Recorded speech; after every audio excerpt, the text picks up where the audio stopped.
Good morning. Good to see everybody here this morning. We'll continue our study in the book of Proverbs. Anybody need material on Proverbs? Anybody needs material? We've got plenty left here.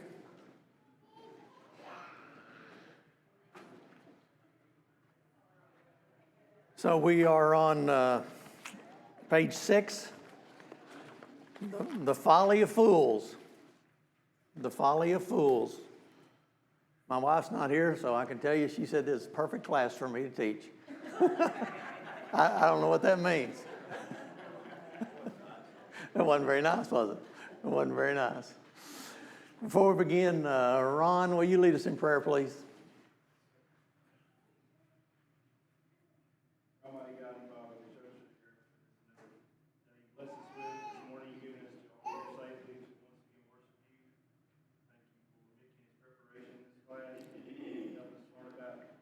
Proverbs and all wisdom and all the things that we can take from this, Father, to be better servants of yours, to learn how to avoid the mistakes, to be Christians we need to be. We pray that we can all get attentive this morning, we can all put every effort in and participate, so that we can be edified one another. We pray also, Father, that as we continue on through this worship today, that we do all things pleasing in your sight.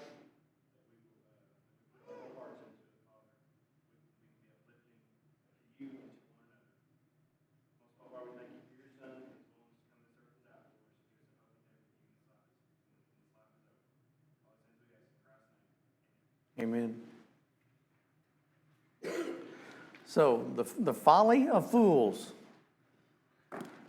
So, in the last class in Proverbs, we spoke about wisdom, and today we're talking about just the opposite of wisdom, folly or foolishness or fools. And there is lots said in Proverbs about fools. So Solomon must have thought it was important. There is 40 to 45 times, depending on which version you have, that the word fool is used in the book of Proverbs. So lots of insight onto the difference between wisdom and foolishness. And we're going to be talking about what a fool is and what fool really means in the Bible. And so I think that's probably the first thing to talk about. I think the Bible definition of fool and what we would call a fool today are different. The terminology, that's changed. It's kind of changed. So if you looked up a fool in the dictionary today, what would you probably find? I didn't, but what would you probably find? Lack of good sense, maybe stupid, maybe dull. I saw senseless, just that kind of definition. The biblical definition is a little different than that, and we see that in the introduction here. It talks about the person that's, if you look, it says what is a fool in part 1 there. It said the word is used in scriptures and with respects to moral more than to intellectual. So it's not about your IQ, it's more about morally where you are. The fool is not so much one lacking in mental powers as one who misuses them. So it's not that you don't have them, it's just that you don't use them. In Scripture, the fool is the person who casts off the fear of God and thinks and acts as he could safely disregard the eternal principles of God's righteousness. So the fool is someone who it's not that he's not smart enough. Matter of fact, he probably thinks he's too smart, and we'll look at that. But the fool is the one who just disregards God in all of his decisions, and therefore he makes foolish decisions. And Solomon gives us lots of characteristics of a fool that we'll look at this morning. So the little proverb there that's underneath the heading there, it says in Proverbs 26:7, like the legs of the lame that hang limp is a proverb in the mouth of fools. So the mouth of fools is just useless. It's not of much use at all. That no matter how wise they are, if they're a fool, then it's just uselessness to them. They don't use it properly. it talks about, and we'll talk about this too, that Proverbs talks about the classes of all people.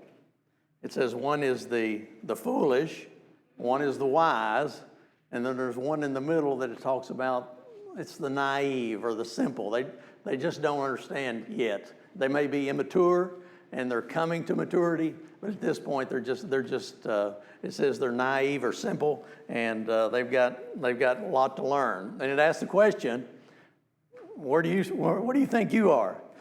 Do you think you're wise? I hope. Do you think you're foolish? I hope not. Or do you think you've just got more experiences in life to go through and to learn more about what God would have you to be and how you should be? So hopefully we'll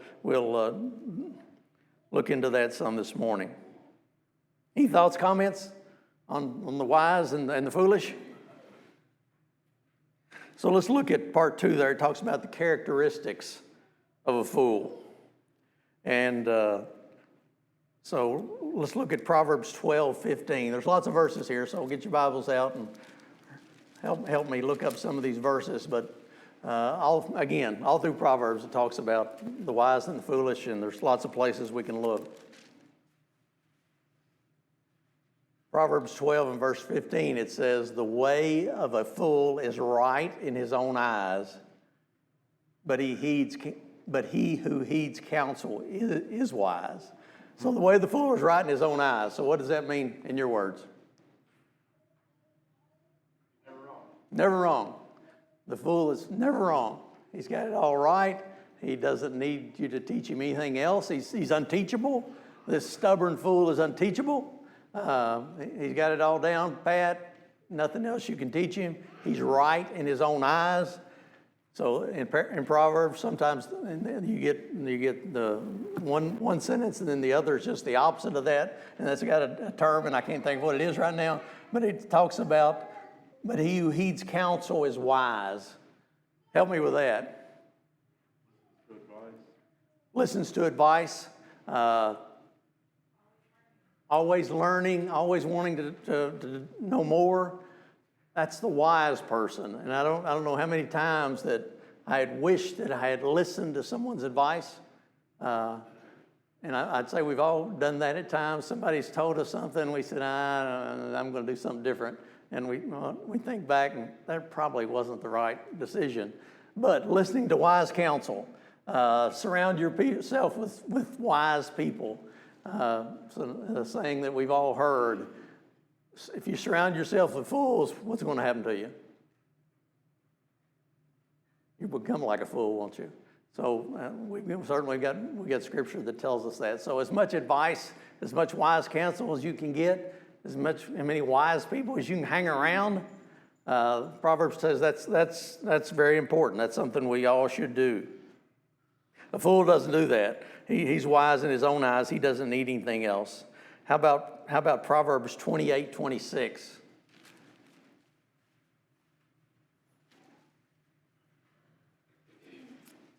Somebody want to read that one? Proverbs 28:26.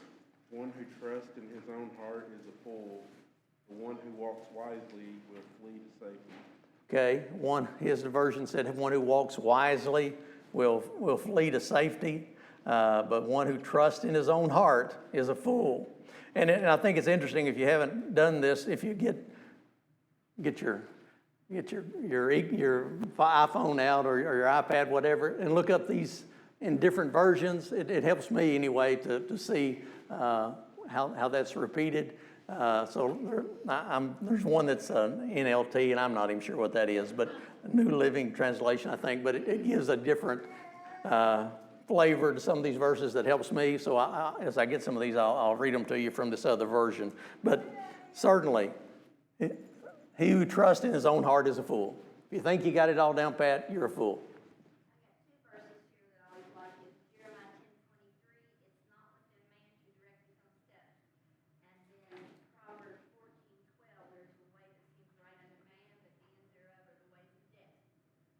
Excellent. Yeah, two great ones. That Jeremiah verse, tell us one more time. 10:23. Yeah, the one, say 10:23 for me one more time. This is the last part. It is not within a man to direct his own steps. Okay, it's not within man to direct his own steps. We're not wise enough to go on our own. We need God to direct our steps. We've talked about how do we get that? Well, we pray for wisdom. James tells us that. If we want to be wiser, we want to make better decisions, pray to God for it. And he'll help us to make better decisions. Did you say the NLT? Yeah. I've got it right here. Those who trust their own insights are foolish, but anyone who walks in wisdom is safe. Okay. Who trusts in his own insights is foolish. If you, again, same thing, just in a little different words there. If you trust in your own insight, it says you are foolish. So the last question it has there in part A, we got the characteristics of the fool, but in whom should we trust? And it gives us Proverbs 3, 5, and 6. In whom should we trust?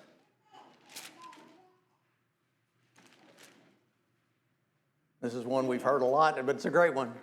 Proverbs 3, 5, and 6. Somebody read that for us.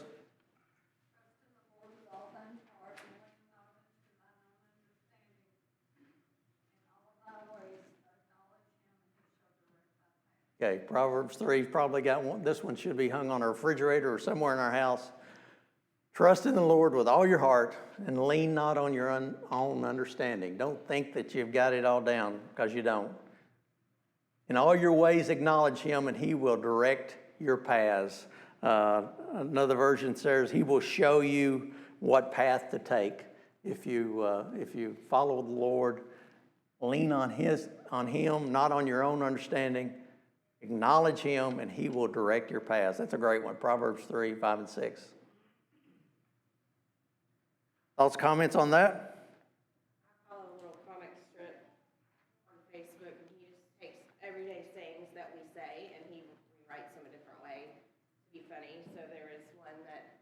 The little guy was trying to say, I have no idea what I'm doing, and he said, I don't know how to use my life. And I use that phrase all the time, but I think it has application when you think about it. It said, why is this a mark of a fool? Because, God's given us this life, but without him, we have no idea how to use it. Okay. And if we try to figure out how to use our life by ourselves, we're going to be foolish. Okay, good, very good. If you didn't hear Tara, she was saying there's a comic strip that says, I don't know how to use my life. I don't know how to use my life. I have a life, but I don't know how to use it. And that's how we are without God. We have a life, but we really have a purpose. And we know what our purpose is without God. You can live a life without God, but you're going to make a lot of foolish, and that's what we're talking about, foolish mistakes, and not listen to wise counsel, and lots of reasons why we need God in our life. Part B says another characteristic of the fool is he is deaf to instruction. And it lists several verses there. It says not only is he deaf to it, but he despises instruction of anyone who tries to give it to him. He cannot stand to have someone preach to him, but that is his downfall. So the foolish person is deaf to instruction. How about Proverbs 15:5? Proverbs 15 and verse 5, the fool is deaf to instruction. He doesn't listen to anybody.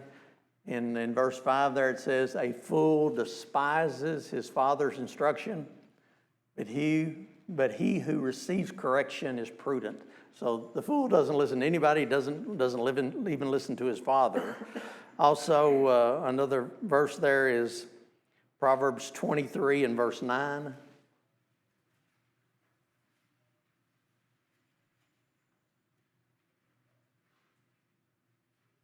Proverbs 23 and verse 9. Somebody want to read that one?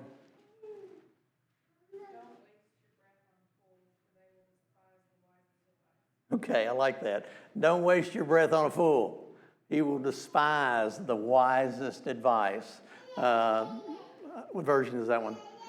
NLT. Okay, the New King James says, do not speak in the hearing of a fool, for he will despair the wisdom of your words. So a lot of times, and we'll see several verses, and we'll talk about this a little bit, but a lot of times trying to give advice to a fool is just waste of time, just a waste of time. They've already It depends on where they're at. If they're that naive, simple, that needs instruction, yeah, you can help that person. But the person that's steadfast and hardened and, just stubborn, then you're casting your pearls before swine, as the Bible talks about, and you're wasting your time doing that. So you got to make that. That's the hard part, I guess, is making that decision. Am I wasting my time with this person, or is this person really listening to me? And do I have a chance here to help them to make better decisions? So you got to look at each person individually and make that decision. Sometimes that's difficult, but other versions, whoever accepts correction is wise.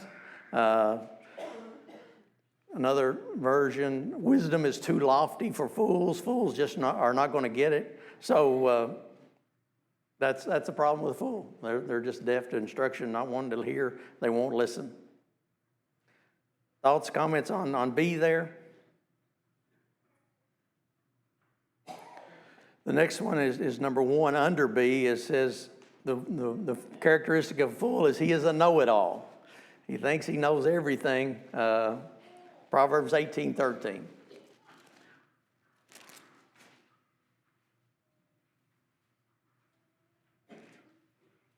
Proverbs 18:13. Somebody got that one?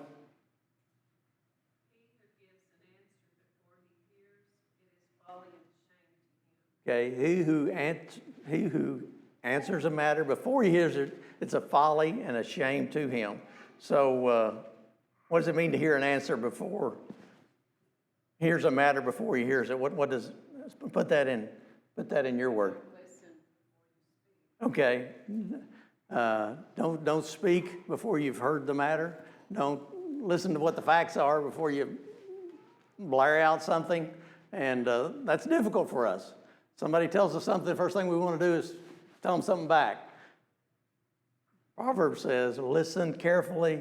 Don't think you know it all before you do. Spouting off before listening to the facts is shameful and foolish. We don't want to be that kind of person. We don't want to be this fool that Solomon is talking about here. Also, it talks about the fool being opinionated. Opinionated means what? Somebody's very opinionated. What are they? They have something to say about everything.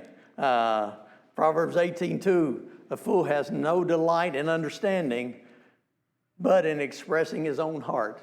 Yes, you don't want to hear what you've got to say, but he sure doesn't have any problem telling you what he wants to say. And sadly, we all know folks like that. They're very opinionated. They don't mind giving us their opinion, but they don't want to listen. They've already got their mindset. They're not going to listen to what we have to say. And Christians should not be that way. We as those who are trying to do what's right and following God, we need to listen to other people's opinion. We don't have to agree with it, but we need to listen to it, and perhaps we can instruct them in some things that would help them to understand why we believe what we believe. Proverbs 12:23. Did we read that one? Proverbs 12:23.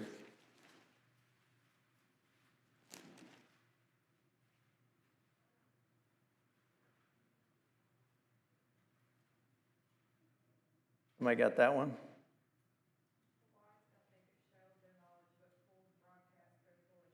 Okay. The wise, and she's got the NLT version, the wise don't make a show of their knowledge, but the fool does what? Broadcast it. A fool broadcast it. The wise conceal their knowledge, but a fool broadcast it. And we know, I was looking for the verse that says, it's better to be quiet and people to think that you're a fool than to open your mouth and prove that you really are. There's a verse like that. I think and I wrote it down. It's better to remain silent and be thought a fool than to open your mouth and remove all doubt. So that's not a proverb, but that's certainly a lesson we get from Proverbs. It's better to be quiet and listen than to spout off things you don't know anything about, and everybody realizes immediately, hey, you are this fool we're talking about here. So, opinionated person is certainly not the kind of person we want to be. We don't want to broadcast our foolishness. Why would you want to do that? And the next part, number 3, you're a talker rather than a listener. And the verse it uses there is Hebrews 10 and verse 8, a talker rather than a listener.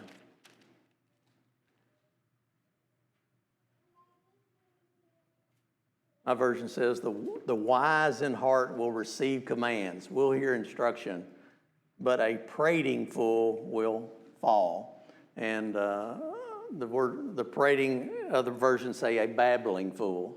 If you're a babbling fool, then you're going to come to ruin. It's not going to end up well with you. So lots of characteristics of a fool there. We don't want to be any of those. We need to strive to be different than that. We want to be wise. We don't want to be this fool. Part C there says the fool cannot be disciplined. They don't like correction. Hebrews, Proverbs 17:10. Proverbs 17:10. Rebuke is more effective for a wise man than 100 blows on a fool. Okay. Rebuke is more effective for a wise man than 100 blows on a fool. So somebody help me with that. What's Solomon trying to tell us there?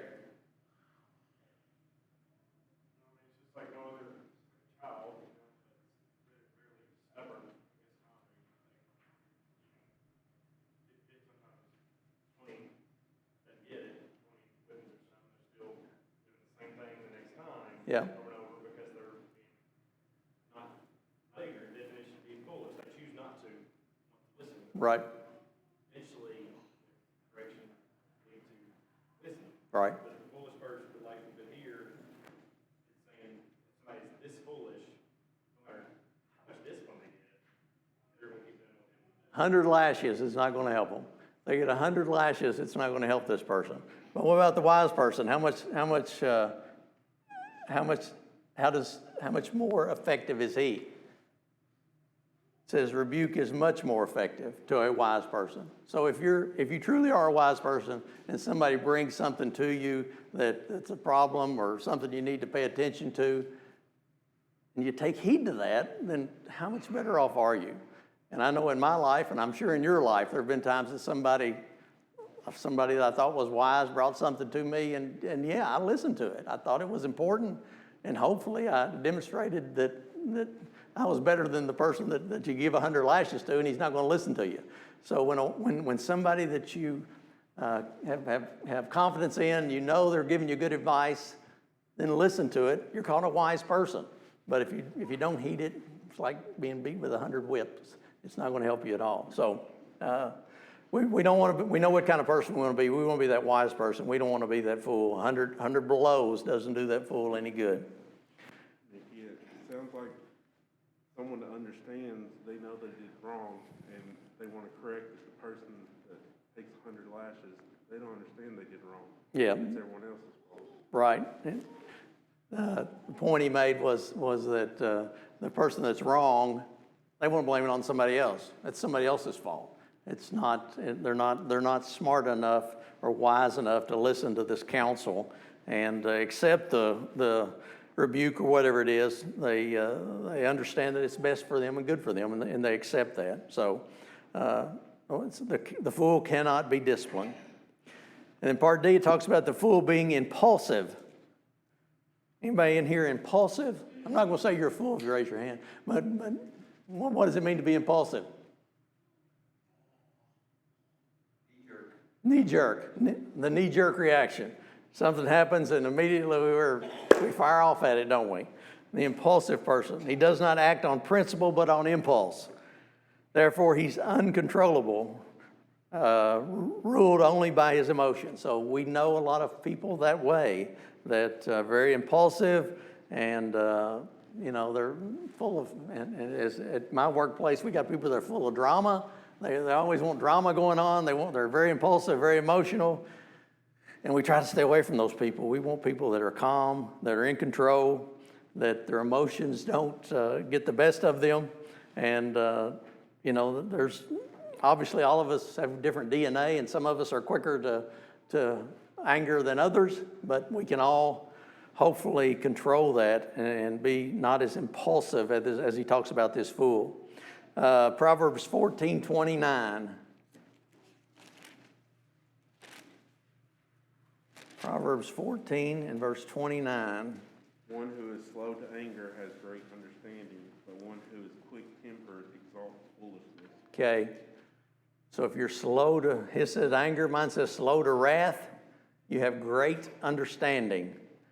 But if you are impulsive, my version said, you exalt folly.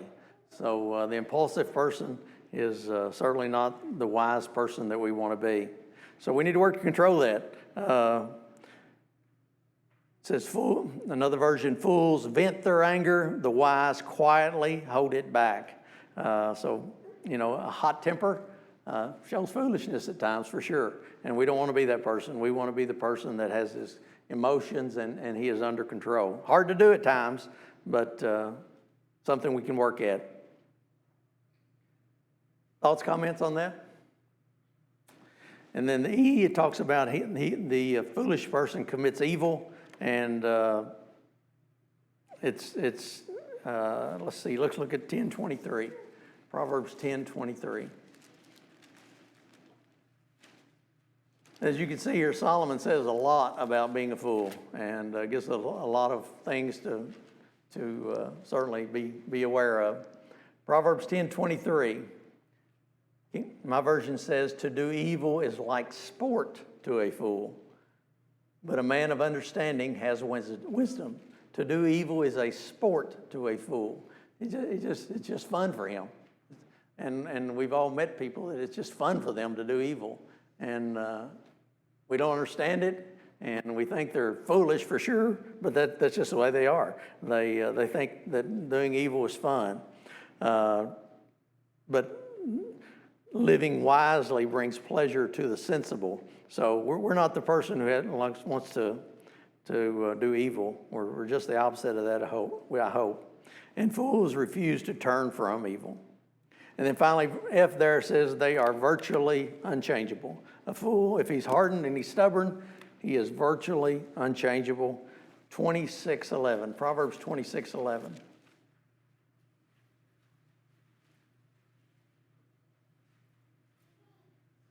And this is one that we see repeated in the New Testament. Proverbs 26:11. Somebody want to read that one?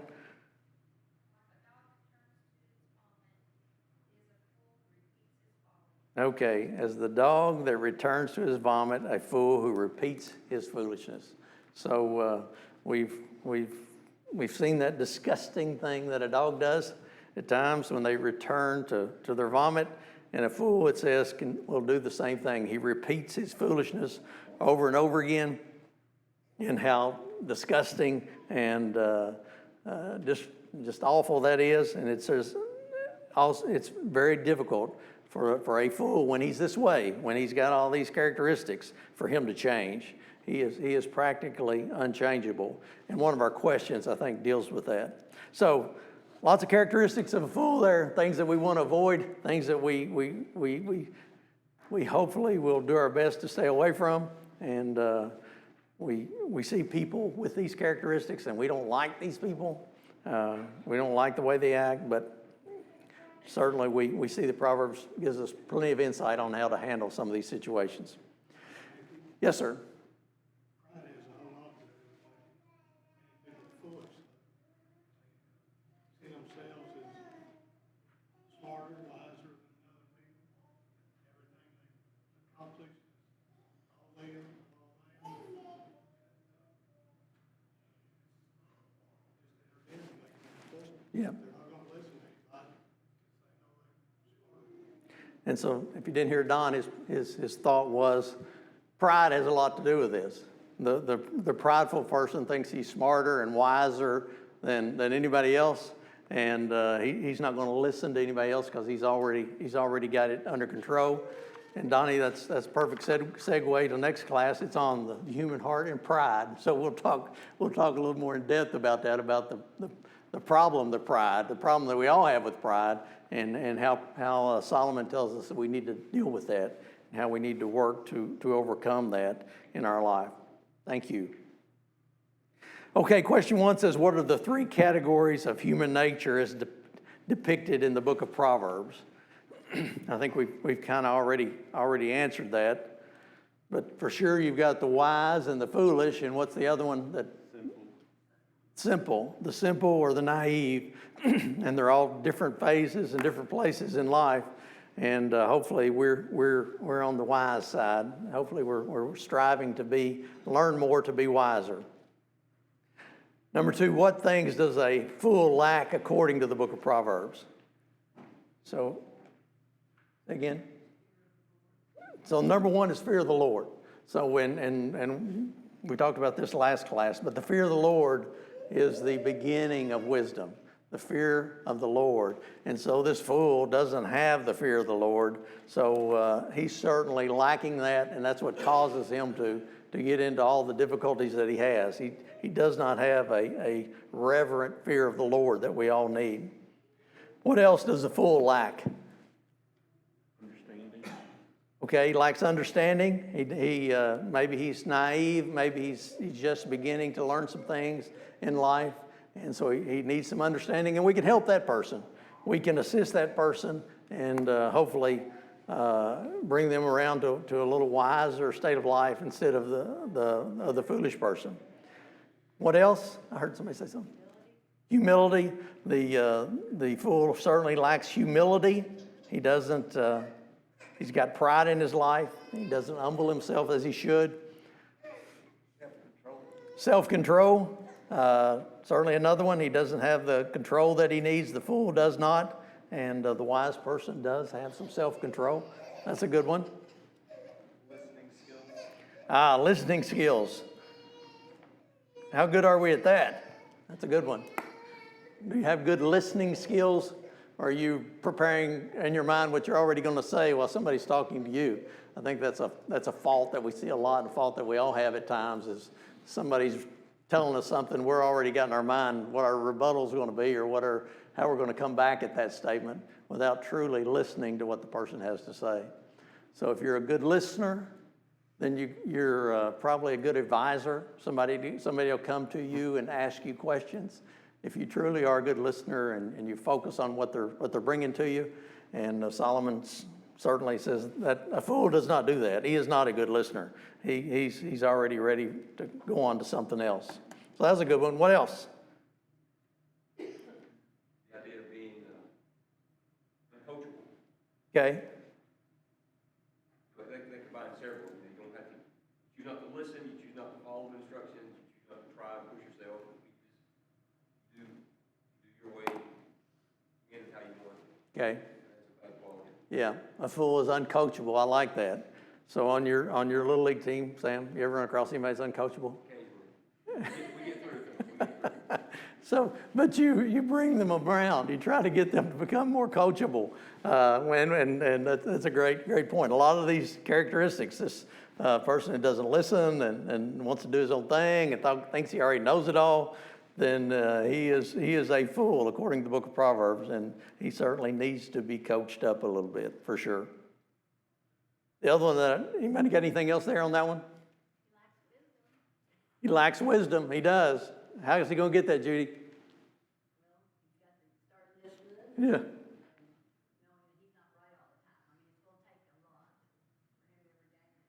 Okay, so he needs to be listening better. He needs to be, of course, he needs to be praying for wisdom. God give him wisdom to better understand things. And certainly that's a good one as well. Anybody have anything else on that one? What a fool lacks? Does not have any peace. His life is ruled by his emotions and his opinions. Those change, and he's going to have consequences to his actions that are going to cause his life to be chaotic instead of peaceful. Okay, so Tara says he's going to have a chaotic life instead of a peaceful life. We all strive for peace, but if we're making foolish decisions and doing foolish things, then our life's going to be chaos, and that's not any fun. It's certainly not the peace that we all like to have, the peace that we'd like to lay our head down at night with peace. And foolish person has a hard time with that. The other one I wrote down, and there's probably a bunch more, was counsel. The foolish person doesn't want any counsel. He doesn't want anybody advising him. He thinks he's got it all. He doesn't. He's not searching for or looking for advice, and that is just the opposite of what we should be. We should be the people that are looking for advice from those who are wiser and smarter than we are. And when you get to thinking that you're the smartest person in the room, you probably got a problem. You got a pride problem for sure, and you need to be thinking about what can I learn from others? What can others help me with? What can others advise me on? So the fool doesn't see that at all. He's got all these other things going on, and he doesn't have this peace, and that he's an emotional wreck at times. Very good. Number 3, though both the simple and foolish may share similar characteristics, why is there hope for the simple and none for the fool? Desire to know, that's a good one. The desire to know. The simple, at least, hopefully we can teach, and they have desire to know more, to learn more. The stubborn fool, he's not going to have any of that. Possibly yet to be put in front of us. Okay. But the foolish has seen the choice and continues to make it wrong. Okay, good one. The foolish, Ron says, say one more time, help me. The simple person may have not actually had the. Oh, the simple hasn't had the choice put in front of them yet. They don't have the knowledge yet. They haven't learned. And whereas the hardened, foolish person, he's had all the choices and he's made wrong ones, and he's not willing to change from that. But the simple or the naive, they can be taught. They've been given some options and some knowledge. Hopefully they'll make better decisions. They'll not be deaf to instruction, as we talked about earlier. They don't think they know it all, and they won't be set in their foolishness, but they'll be able to be changed. So there is a difference there between those two kinds of folks. You had a reference to Exodus in a couple of these. Makes sense. Pharaoh is probably one of the best examples of this. How many times? Because he obviously was a very intelligent man. I mean, there's no doubt his intelligence was what he built in Egypt, or what he had in Egypt. But the choice was constantly put in front of him over in Exodus 8, and I think over in Exodus 13 and 14, where God kept putting in front of him, look what I'm throwing at you. Your choice is to just let go, and he couldn't let go. Yeah. I mean, there was multiple there. Constant discipline to his people, constant way out. I mean, just up getting at it, and that's what we do as full. We continue to ignore. Okay. We had that misapplied passage in there where it says God just hardened his heart. It didn't harden his heart. In fact, he knew Pharaoh had become the fool that Yep. is unteachable.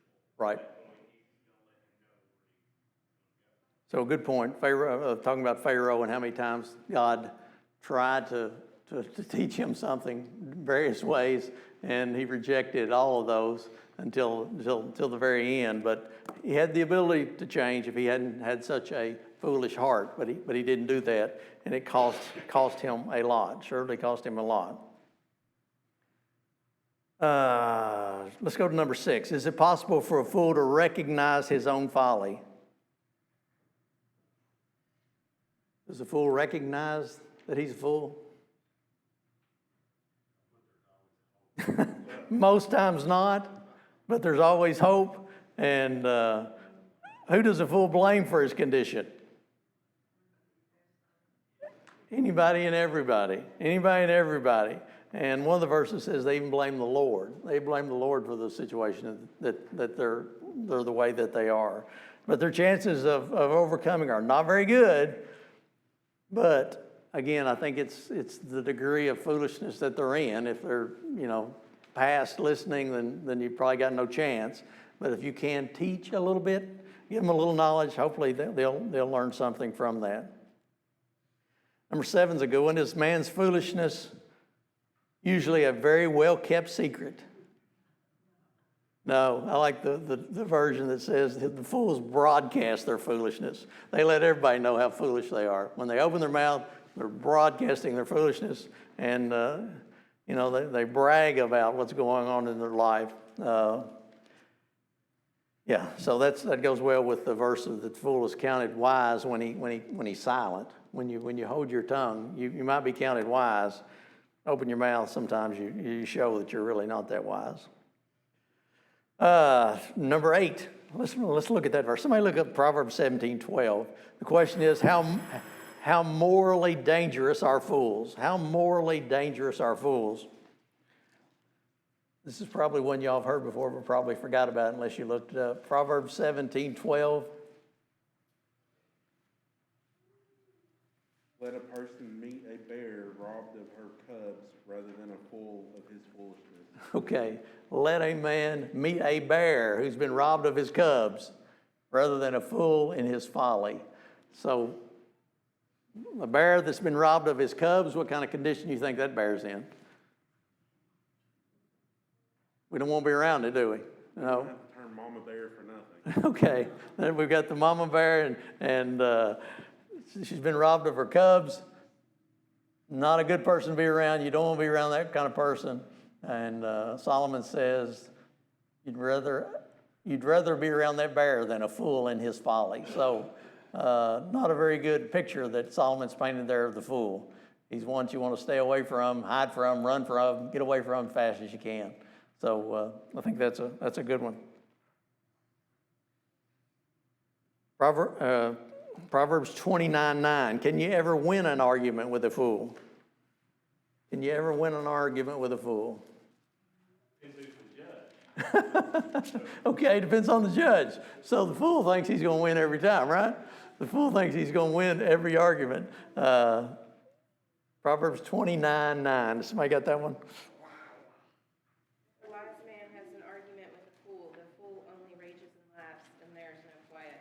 Okay, so this foolish man, he's not going to listen.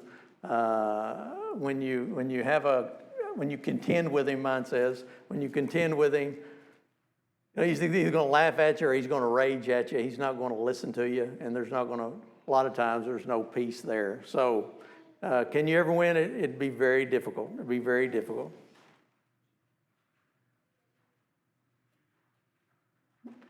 No. That reminds me of the political climate today, or if you try to confront somebody with their sin and they come back, well, you're judgmental, and or you're old-fashioned, or they come back with some way to attack you rather than listening and admitting that they may need to change something. Yeah.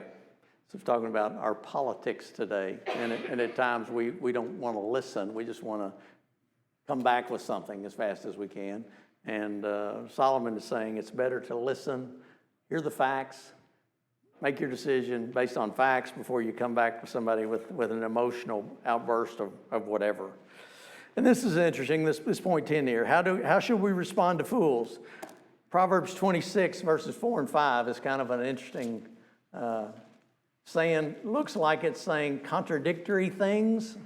So let's look at that. Proverbs 26, verses 4 and 5. It says, do not answer a fool according to his folly, lest you also be like him.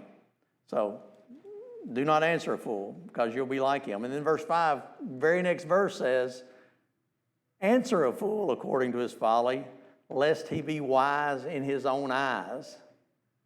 So somebody help me with those two. Are they contradictory, or what? Help me understand those better. No, they're both stating facts. Okay. In the fool's mind, you're not going to win. So it's a lose-lose situation for if you're trying to stand up for truth. I mean, similarly with Titus, I had my note here, Titus 3 verse 1. Okay. Avoid foolish questions and genealogies and contentions and strivings about the law, for they're unprofitable and vain. You're not going to win. If you're just going to confront a fool, all a fool generally wants to do is strive and contend. Yeah. Like Tim said, we got to pray for hope there is there, but certain situations you're not going to win, it's best to walk away.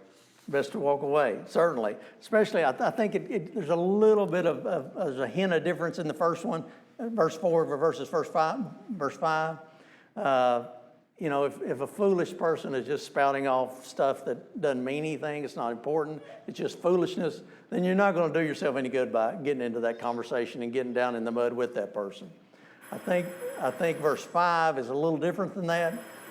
Maybe that's a person that just doesn't understand what he's saying, and it's something that's important, and maybe we can speak to that person with a little better knowledge than he has, and maybe help him to understand that what he's saying is not wise. That's not a wise thing you're doing or saying.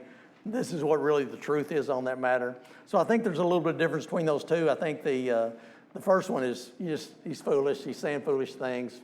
You're just wasting your time talking to that person. But maybe there's a situation where somebody just doesn't have the knowledge that they should have, and you can assist them with that by giving them some good advice. So, fools, we don't want to be this foolish person. There's lots of places that talks about that in Proverbs, and so thank you all for your help this morning. On Wednesday night, we'll start where Don wants to start. We'll be talking about pride in the heart and all the problems that it brings about. And again, Solomon is full of answers to us about how to handle our pride. So thank you very much.